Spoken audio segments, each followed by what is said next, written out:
Hello, hello, hello.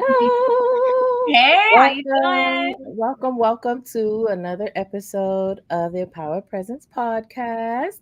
We have a fearless guest today, Wow. Miss Amelia Badua. She is your go-to career strategist and the heart behind FearlessHER Collective. She creates a safe space where women can face their fears, connect with other women, and thrive in their careers while launching their side hustles within a supportive community. She has a mission, y'all, and her mission is to really empower women to move from fear into action around launching their side hustles for extra income. Having her salary double and a half in Yeah. just 4 years. She's passionate about helping other women achieve financial success by offering personalized career and side hustle strategies. Welcome, welcome, welcome, Amelia. Hey, thank you so much for having me. I'm excited. Yes, I'm excited to ma'am. get into it. Yeah, I know fear is a big thing, a huge thing that could lead to just being stuck. hmm So, talk to us a little bit about your philosophy around fearlessness hmm and, what you would say to someone who is maybe struggling with fear right now. Yeah, so I chose that because it's a feeling that I've been most intimate with. For the majority of my life, a lot of decisions I've made in the past were fear based. I didn't want to do something because I was too scared to do it in multiple areas.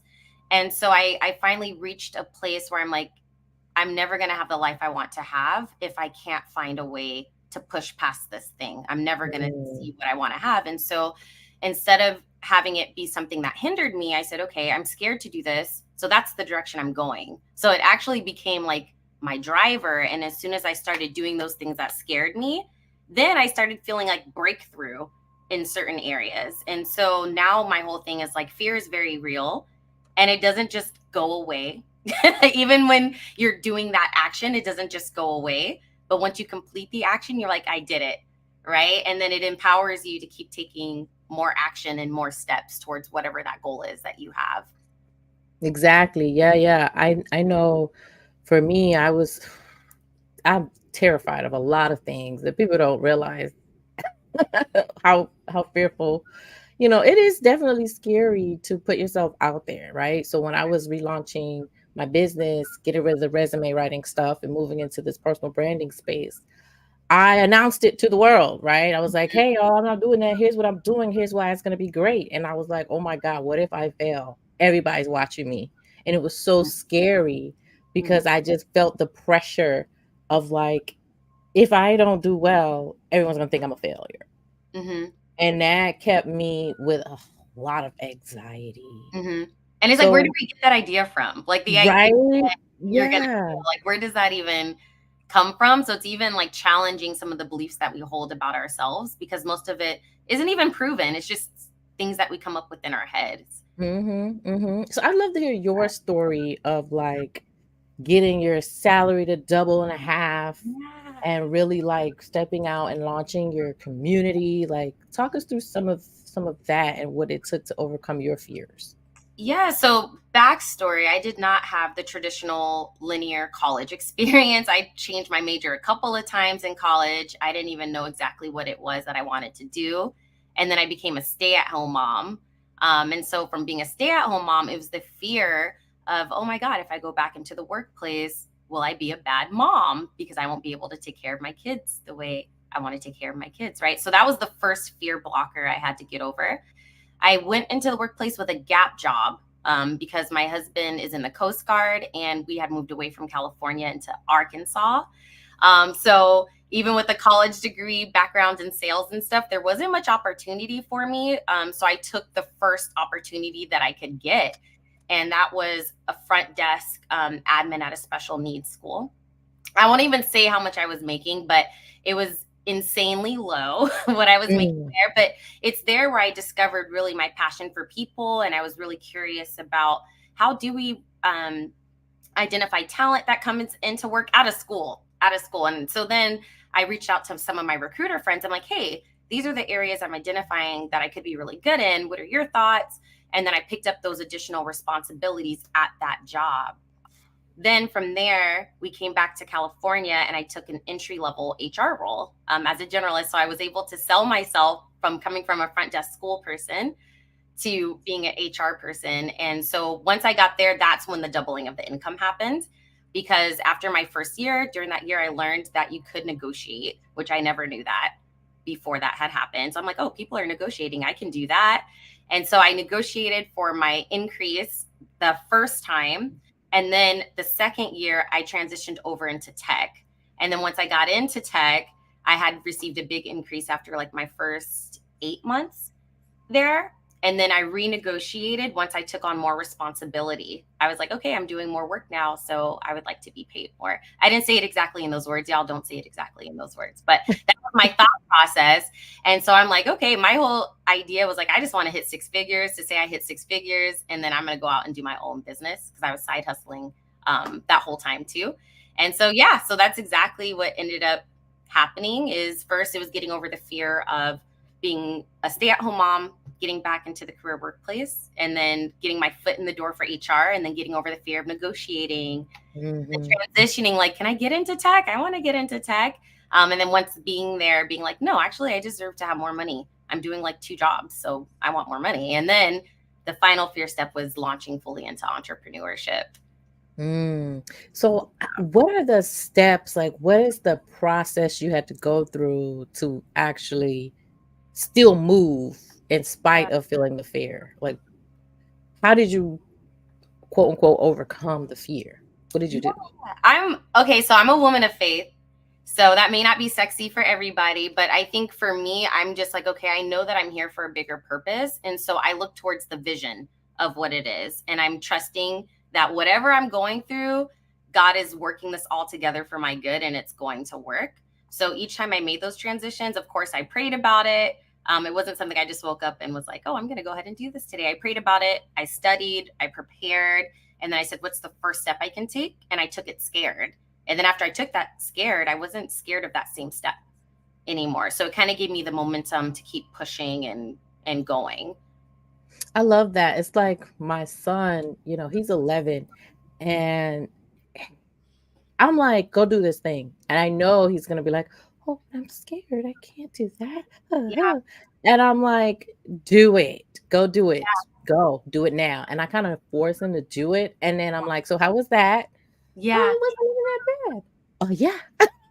Yeah. And honestly, if we can look to examples where it's already been done, right? Like inside the collective, I shared Madam CJ Walker's story. I'm like, if this woman who was born at the tail end of slavery can go out and form a business, we can post online. We can do that, right? Ooh, Like, right. so it's already been done and it's been documented numerous times that this thing is possible. So why not? Why not for you? Why can't it be possible? So sometimes we have to remind ourselves too of what has already been done, what's possible, and there's other people Mhm. that have already done it, so you can do it too. Yeah, absolutely. Absolutely. So, talk to me a little bit about how you navigated the whole side hustle along with the job, because isn't there a little bit of fear there sometimes, like you don't want your employer to find out, or I don't know what that may come with, but Yeah. in terms of how you experienced it. Mhm. So talk to me a little bit about that. All right, I'm gonna keep it. I'm gonna keep it a full buck. So, since we're going, it was a little tricky because I was on the people team. I was a people leader, and I came to realize that what I said online had a lot of weight some people took it as I was saying that on behalf of the company, right? And I'm like, no, no, no, Mm. no, no, not the whole people team has these ideologies. So, in full transparency, I kind of separated it to where a lot of my content was actually on IG only, specifically. So that way I didn't have to worry about that. And I didn't really have coworkers following me there. And then on LinkedIn, I would just share helpful tips. And then if people DM'd me, then I would give them the lowdown. But I did not come out as a super side hustler on LinkedIn for that reason. Mm. And then when people at my job did find out that I was side hustling through Instagram, I would not coach them on certain things because it was a conflict of interest. So I'm like, hey, if you ever leave from this position, then come find me. But for work purposes, while they're paying me my paycheck, I'm going to have to coach you like if I'm a part of this company. And people appreciated that, right? And sometimes I can tell them like, hey, you see what it is. So now you have to make the decision that you want to make for how you want to move. And when some of the people left the company, they did come to me because they saw how I coached the leaders there. And they're like, okay, we want you to coach us here. I love that. And that's a big question that I get too when it comes to personal branding. It's like, well, how do I put myself out there when I actually have a job, and we don't want them to feel like I'm Mm-hmm. trying to leave. And it's definitely a challenge sometimes. And there's a fear there, right? Like, I don't want to get fired if I show up online and Mm-hmm. say what I have to say. What I would say to that is like, get clear on the policies around your Social media. ability, yeah, to use social Mhm. media, because some companies encourage it, they don't care, they love it. Some companies are like, oh hell no. So Yeah. how you gonna know if you don't ask? You So have the to, first yeah, I step is mean, to yeah, I would ask. ask, but then you still can build a brand. Like I would still, like I said, I would still post. I just wouldn't solicit clients. Right. And I'm Yes. glad I did because it allowed me to attract opportunities for other jobs by doing that. And then also when I was like, you know what, I'm taking this side hustle to full-time entrepreneurship, it was such an easy transition Mm-hmm. because people had seen my name and brand before. Right. So I Yes. would definitely say start posting something, but check your policies before you start soliciting clients Yes. on the Absolutely. open. Yeah. Definitely great advice for sure, because there is definitely a way to post without it coming off like, you know, at Hmm. this job, I'm doing this, you Exactly. know. And we even see some creators, they make their job a part of their brand to Yes. an extent. For Yeah. me, I wasn't willing to do that. I kept them completely separate because I'm like, I know I'm not going to be here for a long time. These are just stepping stones until I can get myself into full time entrepreneurship. But I've seen that work well for some of the creators. But you also have to be willing to take the heat if people do report you, because that's also a common Mhm. thing. So are you willing to deal with that, you know? Mhm. Yeah. So talk to me a little bit about like when you got laid off Hmm. and how all that played out, Yeah. how you navigated that. Yeah, that was a tough one.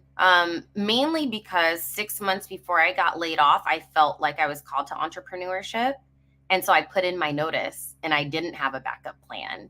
And they convinced me to stay. I let it get to my ego. So they What? yeah, so they countered it. And I wasn't leaving for money. I wasn't leaving because of another opportunity. I was leaving because I was like, you know what? I want to launch this business now. I felt it so heavy in my heart to where I'd be at work and I'd be thinking about what I want to do for business. And so I beat myself up for like the first week or two after I got laid off because I'm like, it's one of those things where it's like, hey, I was dumping you. You talked me into staying and you dumped me. So it was a total ego blow, I think, especially because I built like a lot of IP thing, like using my IP to build a lot of things and train these people out when I left. But then I've Mhm. come to realize, it wasn't anything personal. I was the person that helped build and scale. And if they're not scaling, if they're cutting, they don't need my skill set anymore. But it didn't hit immediately. My first thought was like, ow, that hurt because I wanted to dump you. But you know what? I'm free now to build my own business. So it was very conflicting. It was like a hurt, but then an excitement Mm. my own business. And I just decided to lean more into the excitement of what was to come instead of focusing on what had happened or what had left. Like, you know what I mean? Like, I don't wish anything bad on them. I still think the company's doing great things. But yeah, it was tricky at first, for sure. Mhm. Yeah, working through all the emotions. Yeah. So now in your community, how do you create that space for the women that are fearful? Yeah. I think one, allowing them to say that they're afraid and having them Mhm. share their stories, whether it's from imposter syndrome or wanting more visibility or wanting to launch their own businesses or their own side hustles. I think first acknowledging that that feeling is real and it's normal. A lot of people face it and it doesn't just go away. There's no, you're going to be 100% ready. So the real question is, you feel this way, but with the support of other people and tips, are you still willing to move in that uncomfortableness? And I think when they see that other people are moving, it gives them encouragement to take a step too. Yeah. Yeah. And I think the whole concept of fearlessness is like, it's not real. There is no such thing as like fearless. Like Mm-hmm. there's always going to be A fear. fear. Fear is a human, it's a human psychological physiology. It's a human We emotion. know what you're saying. It's Yeah. a human thing that we all feel as Yeah. a protection mechanism, right? And so you can't erase that. No, but you can fear less. You Mhm. can. And Mm. that's the whole point of it, is like, so I was really scared to throw my first social dinner, which is like a networking event here in the Bay. I was terrified, and I was like, no, because I'm so scared of this, I have to do it because I have to live what I'm out here preaching, right? And so I did it, and when it came time to throw the next social, I wasn't scared to throw a dinner anymore because I had already done it and the tickets sold out really fast. So I'm like, okay, what's the next scary step? I need to go bigger. That is scary, right? So there is a way, if I were to throw more dinners, I wouldn't be fearful of that, in all honesty. That's just how I'm built up. So I do fear less in that area, but the more you're looking to grow and hit those next steps, the fear is going to be there, and you have to be willing to keep pushing past it. I gotta I gotta acknowledge the wordplay here because Yeah. I'm a little bit of a word nerd. She said I was saying fearless Yes. as in one word, like there is no fear. Mm-hmm. You're saying fearless, Exactly. like don't Yeah. fear as much. Right. That's dope. Love Yeah. that. Yeah. Love That.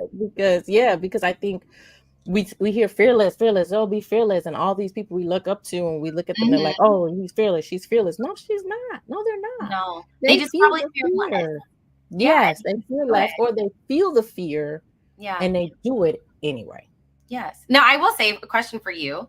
So you've been running these podcasts for quite a while. When you first started, were you afraid to start the podcast? Specifically the podcast, yes, a little bit. Only a little bit because I was like, okay, what if I run out of ideas? Mm-hmm. Because at first it was just going to be me for the most part Mm-hmm. and maybe a guest here and there. But the Mm-hmm. guests have been coming, finding me out of nowhere. So I'm like, all right, let's do more guests. If I have an open spot, then I'll do it on, solo. But that was my Right. biggest fear. It wasn't really about anything else outside Mm-hmm. of what if I run out of ideas. Mm-hmm. So the podcast itself wasn't really a huge fear for me, Mm-hmm. um, because I don't know why. It was just like, oh, okay, let's do it. Yeah, and I ask because I'm like, I know sometimes when you start something, it can be a little scary, but then the more you do it, like, you probably weren't like fearful at all coming on today. Yeah, You know what I no, mean? It just becomes more natural the more you do something. exactly. And that's the power of action. The Mm-hmm. power of action is so important. When I used to coach my resume writers, had the full membership, one of the things I used to always say to them was hashtag do it, DEWIT. And it's Mm-hmm. like, I don't want to hear all this, yap, yap, this idea, that idea. Yep. Oh, that sounds great. Do it. Let me know how it Mm-hmm. went next time we talk. Because I know the power of action. I just gave you the example of my son. Like, it's proven once you do something, the fear dissipates. Mm-hmm. Because the fear is really about not knowing It is. And the and outcome. created stories, right? Like, why is it that we think, oh, it could fail or no one's going to show? Like, where does that even come from? And sometimes it's us having to check ourselves and get out of our own way and say, well, what if everybody listens to this? Like, how many lives can be changed through your podcast or your willingness to even have a space for other people to share their stories, right? Exactly. It's So, like the fear is literally imagining the worst outcome. it is. It's Yeah. literally you imagining the worst possible. So why not just imagine the best The possible best. outcome Exactly. and That's then let move in that energy Yeah, that's what it is. versus That's I'm like, you have to have a strong enough vision for it, right? So for me, it's Mhm, vision kind of like in a collision with faith. So where it's like, mhm. this does hurt right now, or this is hard right now, but I see the vision, and if I keep taking steps, eventually I'm gonna reach it. I just have to believe that it's possible for me. Yeah. I Yeah. wholeheartedly believe that, right? And so that's what I'm trying to get out there to everybody who is listening. If you have a vision and you believe it is possible for you, just take one step at a time to get there. Absolutely. Absolutely. One step at a time. Because if you're stuck, you're not moving, you're not doing anything, you're not going anywhere, it won't happen. It's No. guaranteed not to happen. Mm-mm. Right? So you gotta move. You got to bust Yeah. a move. Love this. So ta- I want to know more about the side hustle aspect because you talk a lot about doing the side hustle thing. Mm-hmm. So when it comes to the side hustle strategies, how do you encourage them to overcome the fears for the side hustle specifically in terms Mm-hmm. of showing up, build like using their personal brand to leverage to get clients or customers or whatnot? Because there is some level of visibility you need Mm-hmm. to, Mm-hmm. to grow a business, even if it is on the side. So how do you approach that with them? Yeah. So are you asking specifically like how I coach them around their willingness to like show up and outwardly in Yes, launching their side yes, hustles? Okay. yes. I wanted to make sure. I think the first thing is if they know that they have a good side hustle idea, because all businesses are really just ideas that you monetize, right? And if you're doing it correctly, it's going to be an idea that you're monetizing that people need. So I think if they view their service as something that people need that will impact and empower other people one way or another, there will be more of a willingness to get out there and show up. But it's the same philosophy I have for everything else. I'm like, okay, you're feeling this way and you have a lot of excuses, and your excuses could be very real. But if you don't move, you already know what your life is going to look like for the next 2 to 3 years. Very predictable. So why not get uncomfortable? I'm here with you and just do it. Right. And then you'll be surprised what your life could turn out to look like. A lot can change in a couple of months. So it's usually just like encouragement, support, and then them knowing that what they have is valuable to the world, I would say. Mm-hmm. Yeah. Love that. What about the concept of finding your voice? We Mm. spoke when we spoke last time we chat. You talked about, you had to find your voice. So Mm-hmm. walk us through that a little bit in terms of if there was fear involved with you kind of muting yourself. Ooh, that's so good. I don't know if it was a fear. I think when I came into this, I thought I had to be a certain way. Like I thought I had to post a certain way because usually, they say success leaves clues. And so when you're looking at like how the influencers are posting, you're like, wait, should I be posting like in that format? But then I'm like, I don't want to do that, So it was kind of more things like that. I thought I had to follow a specific roadmap to see Mm, success. And I thought I couldn't share certain things. And I don't think I fully understand. I understood that my story could be valuable enough. It doesn't always have to be a helpful tip or a strategy. And so once I sat back and I was like, okay, do I want to show up as me, or do I want to show up as how I think I should be because of all these influencers saying this is what you should post, this is what you should do? And I decided to be like, you know what? I've already done that in the corporate world enough, long enough. mm-hmm, So I'm just going to show up however I feel like it. And I wasn't scared to do that. Ironically, I think it was more so of thinking I had to be a certain way to be successful. That kind of tripped me up, mm. if that makes sense. Yeah. So it was more about you finding your voice in terms of how you wanted to stay true to who you were Right. Mm-hmm. as you put yourself out there and build your brand. Right.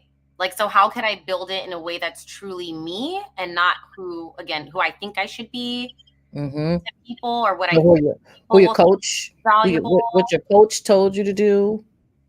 Right. Right. Because I mean, let's be real. Sometimes what works for some doesn't work for other people. And I think the more that we can be transparent and just be ourselves and be real, I think the right people are going to gravitate towards us anyway. You Oh know? yeah, 100%, 100%. I mean, it. You could tell from the crazy people that are out there that have these cult following, but they Right. crazy. Like if those people can have a cult following and they're crazy and you're sane, surely you can have right. Surely you can have people who believe in the same similar things that you believe in that will, follow your path and really find value in the And things that being you say. integral, That's what right? I'm saying. Because listen, I said it before when Kat, I know this is the Empowered Present podcast show. I'm telling you, when I saw Kat Williams' interview, I was like, it's about darn time for some realness, because some people are afraid to rock the boat, right? Oh Especially yeah. on a professional platform. They're afraid to challenge certain thoughts. And sometimes when they do challenge it, it's not in wisdom, it's Mm, kind of snarky. But I do think there is a need for like transparency and authenticity and just people being willing to just be themselves and be real and not having to follow these yes. people. You know what And I mean? that's what empowered presence is all about. Yes, that's You why we just here today. Yes, you just show up as is, as you are, and that is powerful alone. You Mhm. don't need to put on a facade. You don't need to code switch. You don't need to, None of follow that. someone else's path. You just be who you are, and That's that's it. it. Yes. That's it. That's it. So Oh, talk to us a little bit about your journey in that and finding your voice and like building your personal brand online and on LinkedIn and on IG and stuff like that and how that fueled your business. yeah, I decided just to start sharing my story. Unedited, unfiltered, and unbothered about how people would receive it or whatever. And so after I was laid off, I did a video. I'm like, I'm going all in. And that was my way of kind of like burning the lifeboat. That way I couldn't look Mm. back. I was like, Amelia, you either have to go all in on this thing, because if you go get another job, you're never going to do this. So, and my way of kind of burning the life raft, or burning my plan B, was to post a video and go all in. And so after that, I just started sharing my experience of, how I was really discovering and growing as a new entrepreneur. Because it's very different actually from being a side hustler, stepping full time into entrepreneurship. It's a mindset shift that I've Yeah. had to navigate. And people have been rocking with it. Like me just saying how I feel. And sometimes when I post, it's things that I post to y'all is things that I had to post to myself to encourage myself earlier that Mhm. day or last week. So it's really empowering to be able to live the life that I'm telling, like, hey, it's possible for you. And I'm not without struggle. It is a struggle, but there's also glory on the other side of it too, with each step. And so I feel like I'm my most authentic self, because I'm not having to paint a company better than they really are. Right. Like, I'm not, Mm. it's just my story and the wisdom that I'm learning as I'm growing. Yes, I love that. And I used to say that too, like burn the ships, back in the day when they would like sail over to the other country to go to war. You gotta burn it. If you're really Burn about the that ships. life, don't do it. I Like, know I will say, this is why I like side hustles, because it gave me the empowerment to say, you know what? If I could get clients back then, if I can earn even $1, I can earn $100. If I can earn $100,000, I can earn $1,000. I don't think I would have had that mindset to go fully into entrepreneurship had I not been a side mm, hustler first. And I yeah, had a side hustle when I didn't need it. I had it when right. I was already in my career, and I was just like, "Oh, I can earn money doing this." And so it wasn't out of like desperation, it was out of fun and just getting my ideas out into the world. And so I would say, if you're listening, I don't recommend just fully jumping into entrepreneurship unless you feel like God is calling you to do that or something like that, because it is very difficult. That's why I think it's safer to start the side hustle route. I love it. Yes, that's a great strategy because like you said, full-time entrepreneurship, baby. It's It's so different. it ain't for the weak, baby. It ain't for the weak, bro. No. You ooh, that thing will have you crying at night, Man, they don't show you that on social media. questioning your whole life. I used to be questioning my whole existence.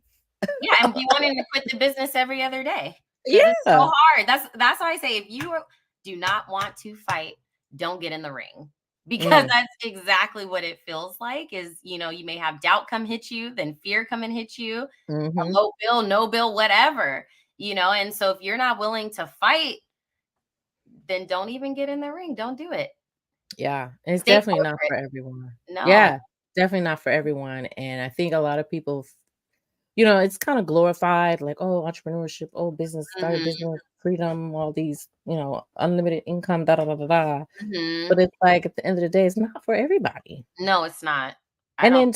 then society couldn't carry on if everybody Yeah. was entrepreneur. You need, the workers, you need the folks to Yeah. carry out the mission, you need the people to just have a Yeah. stable paycheck, and they're fine with that, and that's great Right. for some people.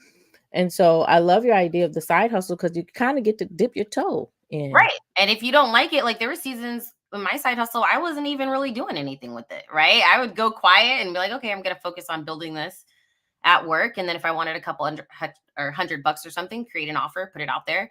But I think, like I said, that's even entrepreneurial in itself, is like, okay, I know there's money out there.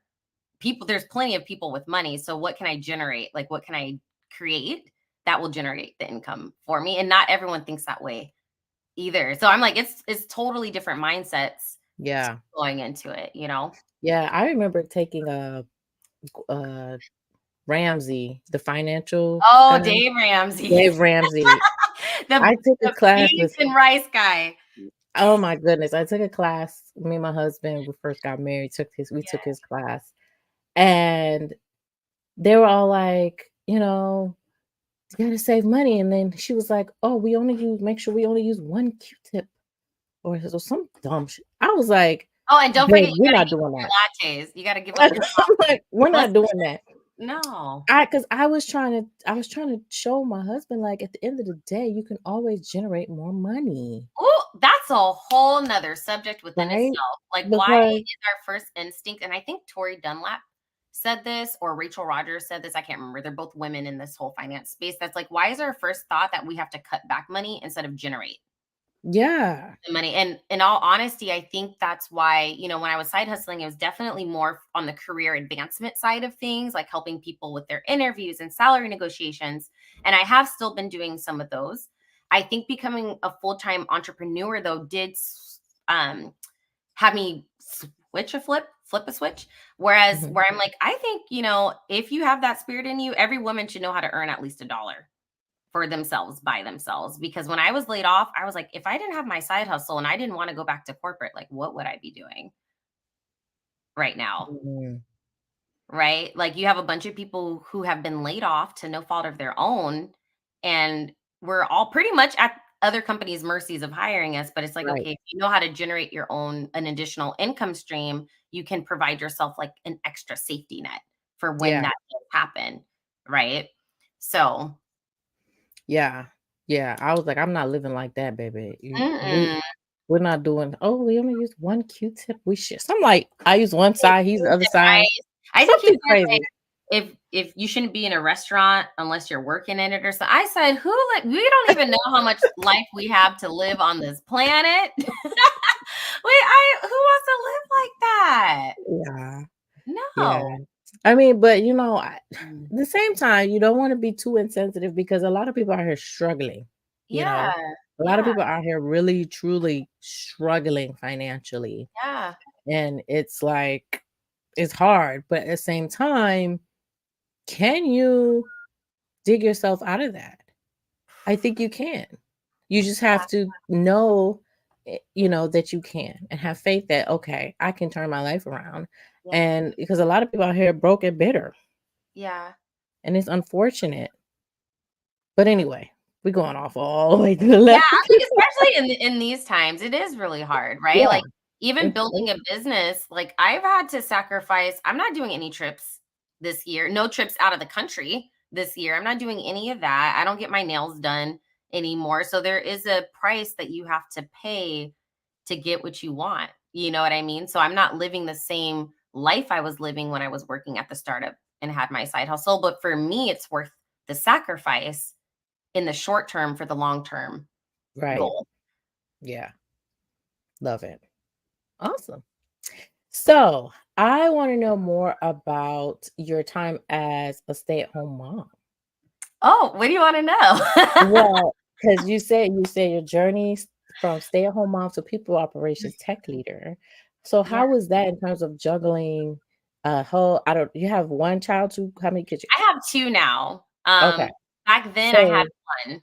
okay. So with that, there's a lot of moms who are also struggling Yes. mentally, Mhm, emotionally. mhm. So how did you push through those pressures as a stay-at-home mom and then That move into, you know what, I'm about to be a people operations tech leader, Yes, an listen, entrepreneur, and a mom. there's a development season, so I didn't go from stay-at-home mom and then the next day jump into tech, right? So I did take a gap job. The first thing was like, okay, making the decision, am I going back to work? And what does that look like for me? Like, you have to think about daycare pickups, if you're nursing, all of that kind of stuff. And there's even things that I have a supportive family, luckily for me. And so I've always been able to lean into my community to say, hey, I'm feeling this way. I feel guilt. I think that was the biggest Mm, thing, was feeling like the mom guilt. But I'm like, ultimately, if I want my son to have the opportunities to go to college and to do all of these other things, then I need to generate income. And I want him to see that it's okay for me to chase my dreams and to go for what I want. And so it was really a hard process at first for the first couple of months.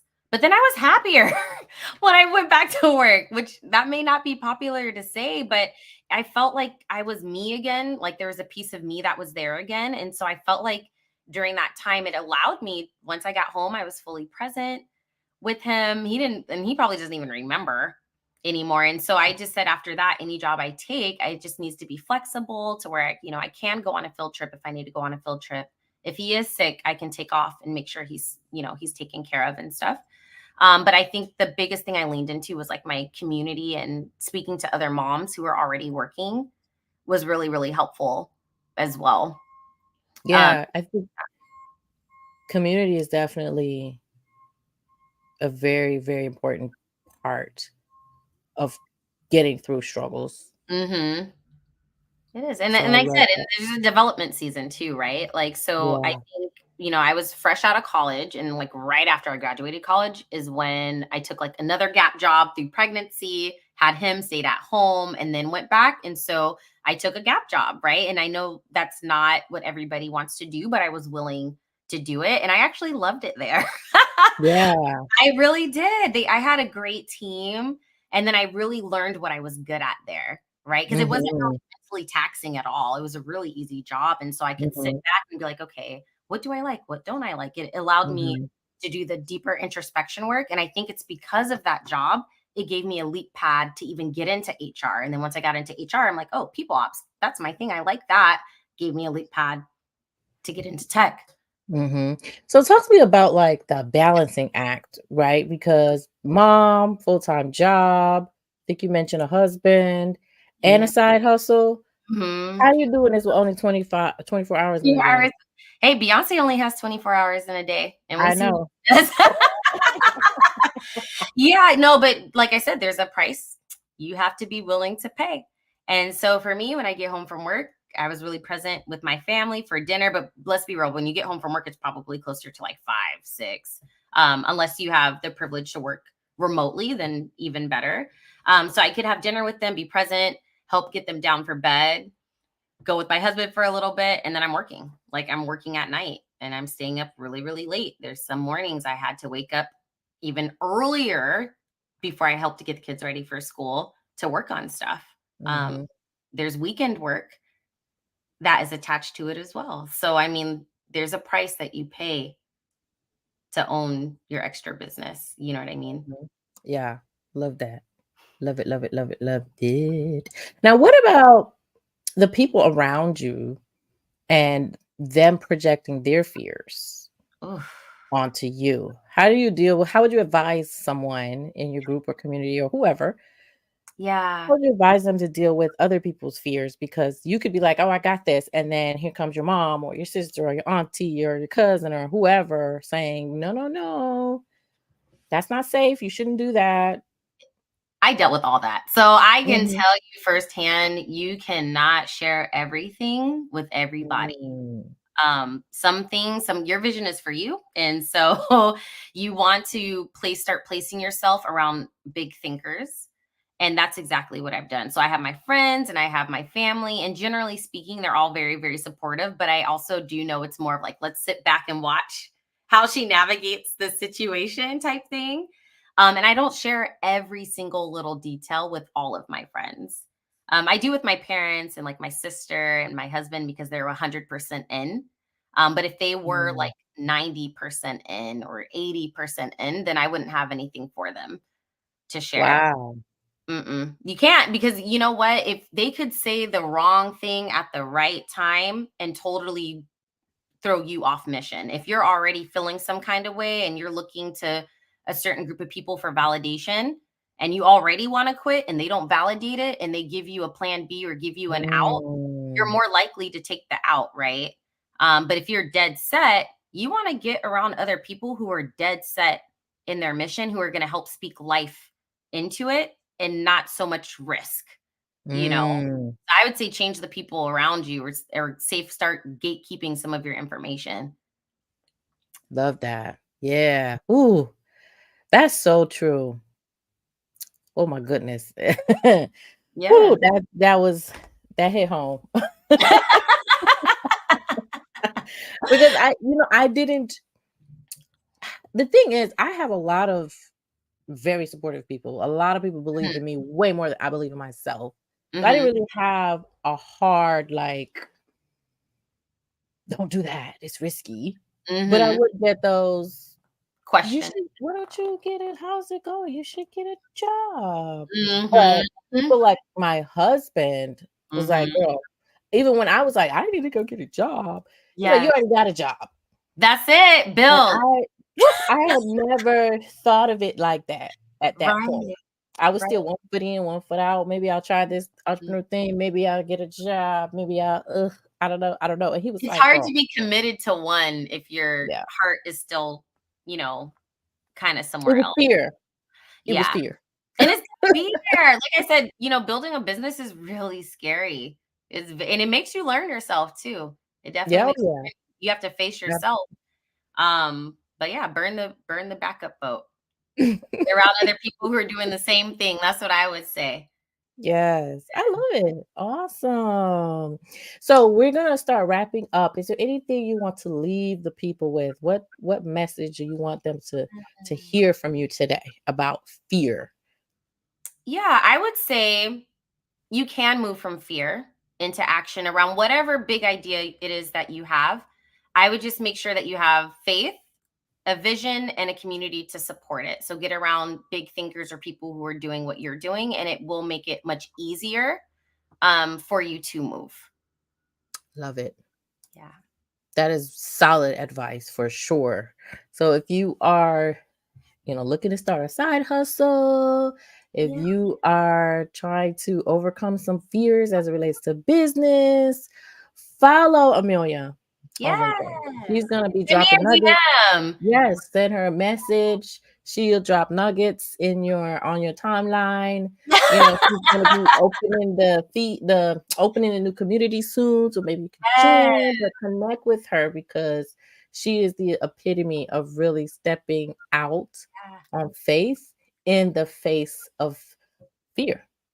Yeah. And so don't get stuck like Chuck, please. I used to Oh. say, you are not a tree, you can move, but even a tree can get uprooted Ooh, and That's good. So you gotta move.